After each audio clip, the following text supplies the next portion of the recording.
Hi everyone, welcome to John Cato's Solicitor-advocate TV. I'm a solicitor advocate and this is the first video in my series How to Dismiss Fairly. But rather than getting straight on to the law relating to unfair dismissal, we've got two bonus videos for you to start with.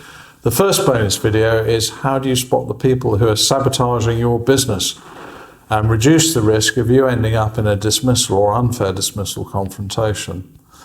And then the third video we're going to move on to is how to dismiss fairly, and then in the fourth video I'm going to go through the procedure for unfair dismissal in a bit more detail. So first video, how do you spot the saboteurs? Well, it's actually not very difficult. They'll normally exhibit the following traits. They'll miss agreed deadlines. By the way, you should never let that happen without a letter copied onto the employer's file. Important information not being passed on to you. Watch out, there could be a problem ahead. Misinformation being dispensed. Negativity at work, particularly about customers. Here at Cato Solicitors, as you can imagine, we're extremely positive about our customers, and anyone who wasn't would be shown the door pretty quickly. Another trait is a failure to accept responsibility for their own errors. Discussions and appraisals can often lead to hostility afterwards. Another trait is they're unable to accept responsibility for things that have gone wrong.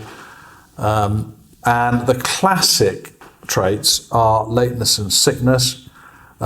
Employees with a poor attitude, they're very often late and they're very often sick. They're often late quite often, just by about 3 or 4 or 5 minutes. And sickness is for relatively short periods, usually on Monday or Friday, Monday-itis or Friday-itis as it's named.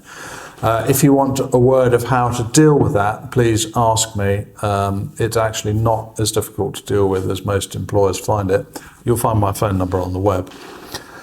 Another trait of negative employees who are in fact going to sabotage your business is that they initiate subgroups.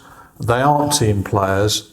They want to gain some support around their own agenda, whatever that is. It's usually a negative agenda, and it's usually a negative agenda about your business. They won't give their support to the team. The quality of their work is often inconsistent because their mind's on other things, usually about themselves and how they're going to progress their own agenda or whatever it is they're trying to prove.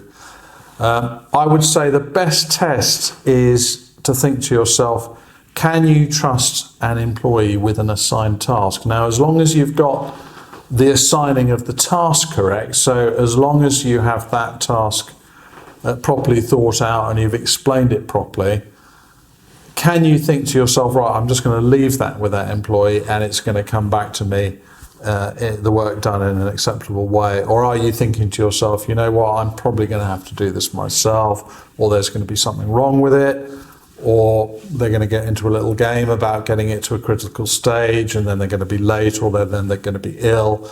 If you've got that feeling, then I should think very carefully, because you might be dealing with a saboteur and it might be somebody who needs to be managed in a more proactive fashion.